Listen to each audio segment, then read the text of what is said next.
말씀에게 길을 묻다.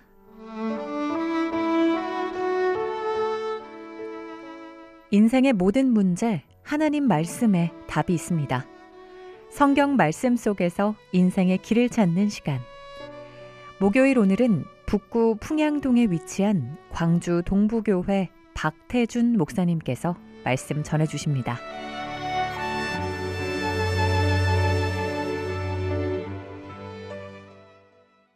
안녕하십니까, 극동방송 가족 여러분. 오늘도 하나님의 말씀 앞에 마음을 여신 여러분 모두를 주님의 이름으로 축복합니다. 이 시간이 여러분의 삶에 하나님의 사랑과 구원의 은혜가 깊이 임하는 시간이 되기를 소망합니다. 지난 시간에는 사도행전 19장 26절 말씀을 중심으로 복음의 능력과 복음을 전하는 자들이 겪는 박해에 대하여 나누었습니다.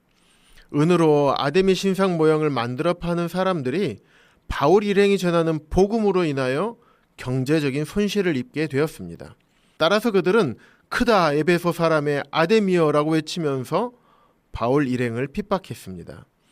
예수님께서 이 땅에서 천국 복음을 전하실 때 핍박을 받았던 것처럼 복음을 전하는 사람들은 핍박을 받게 되지만 그 길이 주님을 따르는 길이며 가장 복되고 영광스러운 길이라는 것을 말씀드렸습니다. 오늘은 사도행전 20장 7절 말씀을 통해 초대교회의 공적인 예배가 주일로 정착된 모습을 살펴보겠습니다. 이 말씀은 주일에 주의 만찬을 중심으로 하는 예배를 드리고 하나님의 말씀을 들었다고 기록된 최초의 말씀입니다. 말씀을 읽어드리겠습니다. 사도행전 20장 7절입니다. 그 주간의 첫날에 우리가 떡을 떼려 하여 모였더니 바울이 이튿날 떠나고자 하여 그들에게 강론할세 말을 밤중까지 계속하매. 개역 한글 성경에는 그 주간의 첫날을 안식 후 첫날로 번역하고 있습니다. 따라서 이날은 오늘날 우리가 예배를 드리기 위해 지키고 있는 주일을 의미합니다. 우리가 떡을 떼려 하여 모였더니 라는 말씀의 의미는 무엇일까요? 주의 만찬을 중심으로 하는 예배를 말하고 있는 것입니다. 사도행전 2장에서도 주의 만찬이 실행되었고 고린도전서 11장에는 그 내용에 대해서 자세하게 설명하고 있습니다. 사도행전 2장 46절에서는 날마다 마음을 같이하여 성전에 모이기를 힘쓰고 집에서 떡을 떼었다고 기록하고 있습니다. 오순절날 성령이 임한 후 예루살렘 교회에는 믿는 사람들이 폭발적으로 늘어나게 되었습니다. 그들은 날마다 마음을 같이하여 성전에 모이기를 힘썼고 집에서 떡을 떼었습니다. 떡을 떼었다는 말은 주의 만찬을 중심으로 하는 예배를 드렸다는 것입니다. 이처럼 사도행전 2장과 20장에서 주의 만찬을 중심으로 하는 공적인 예배를 드리기 위해 모였습니다. 이것은 주 예수 그리스도의 죽으심과 부활하심, 그리고 다시 오심을 기억하는 예배였습니다. 단순한 형식적인 상징이 아니라 실제로 그리스도의 희생에 함께 참여하는 영적 교제의 시간임을 말씀하고 있습니다. 한 떡은 그리스도의 유일한 몸이며 그것에 참여하는 우리는 한 몸 된 교회로서의 연합을 상징합니다. 뿐만 아니라 십자가에서 죄인들을 위해 찢기신 주님의 몸을 의미하고 있습니다. 잔은 십자가에서 죄인들의 죄값을 갚아주시기 위해서 흘리신 보혈을 상징합니다. 따라서 주의 만찬을 대할 때에는 떡과 잔의 의미를 깊이 묵상하면서 대해야 합니다. 고린도전서 11장 24절과 25절에서도 주의 만찬에 대하여 말씀하고 있습니다. 이것은 너희를 위하는 내 몸이니 이것을 행하여 나를 기념하라 하시고 식후에 또한 그와 같이 잔을 가지시고 이르시되 이 잔은 내 피로 세운 새 언약이니 이것을 행하여 마실 때마다 나를 기념하라 하셨으니, 이것을 행하여 나를 기념하라고 말씀하십니다. 기념하다는 의미는 영어로는 remember, 즉 기억하다라는 의미입니다.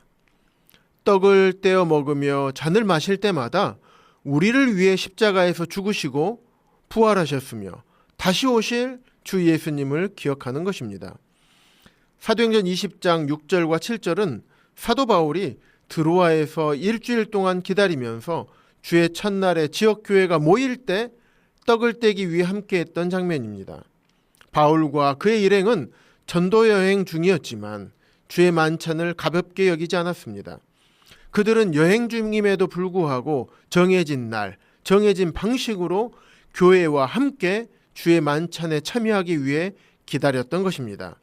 이는 주의 만찬이 지역 교회에서 모여 함께 드리는 공적인 예배이며 개인적으로 내 마음대로 임의로 행하는 것이 아님을 보여줍니다. 칼빈은 기독교 강요 4권 17장 43, 44, 46절에서 주의 만찬을 얼마나 자주 해야 하는지에 대하여 이렇게 기록하고 있습니다. 사도들의 시대에는 매번 모일 때마다 성찬이 시행되었으며 주의 만찬을 교회 앞에 자주 적어도 일주일에 한 번씩 집행한다면 합당한 집행이 될 수 있을 것이다. 오늘날 대부분의 교회들이 1년에 몇 번밖에 성찬을 시행하지 않는 것은 매우 가슴 아픈 일이다.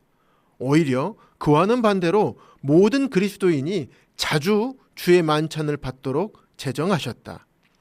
1년에 한 번 주의 만찬에 참여하라고 하는 이 관습은 누가 처음으로 시작했든 간에 분명히 마귀가 만든 것이다.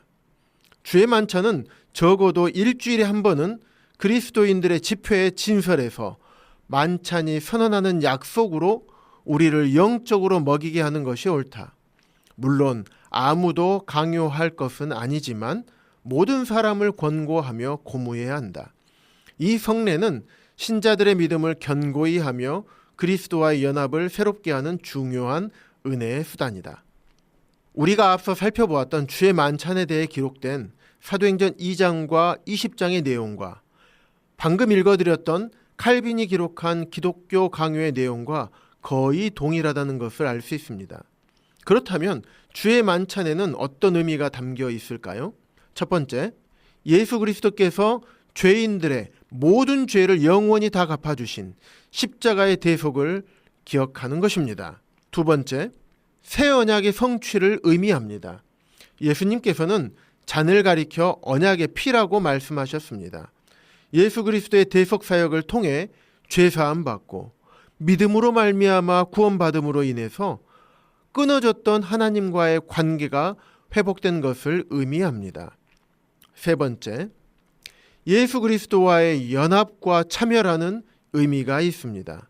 우리 안에 내주하시는 성령 안에서 성도들이 그리스도와 영적으로 연합하는 통로입니다. 떡과 잔에 참여하면서 우리를 위해 찢기신 주님의 몸과 죄를 사해 주시기 위해 보혈을 흘려주신 주님의 은혜에 실제적으로 참여하는 의미가 있습니다. 네 번째, 성도의 교제와 공동체성을 나타냅니다. 한 떡과 한 잔을 함께 나누는 것은 성도 간의 하나됨, 즉 교회의 하나됨을 상징합니다. 다섯 번째, 감사와 예배의 행위입니다. 주 예수님께서도 떡과 잔을 드실 때 감사하셨습니다. 이 시간은 영원히 멸망당할 수밖에 없는, 그리고 멸망당에 마땅한 이 죄인을 구원해 주신 그 놀라운 은혜를 기억하며 감사하는 예배의 시간입니다. 마지막으로 장차 임할 하나님 나라의 잔치를 예표합니다. 요한계시록 19장에 기록된 어린 양의 혼인잔치에 참여할 것을 바라보면서 이 땅에서 힘들게 살아가는 나그네의 삶을 인내하게 하는 소망의 표지가 됩니다.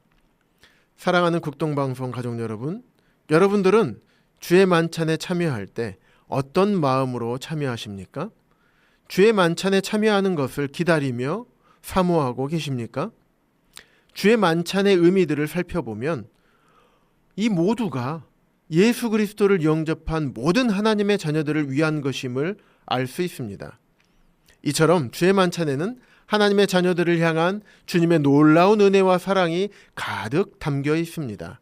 오늘 이 시간에도 이것을 행하여 나를 기억하라고 말씀하신 주님의 마음을 묵상하면서 주의 만찬에 담겨진 하나님의 은혜가 모든 방송가족 여러분들에게 풍성하게 임하게 되시기를 주님의 이름으로 축복합니다.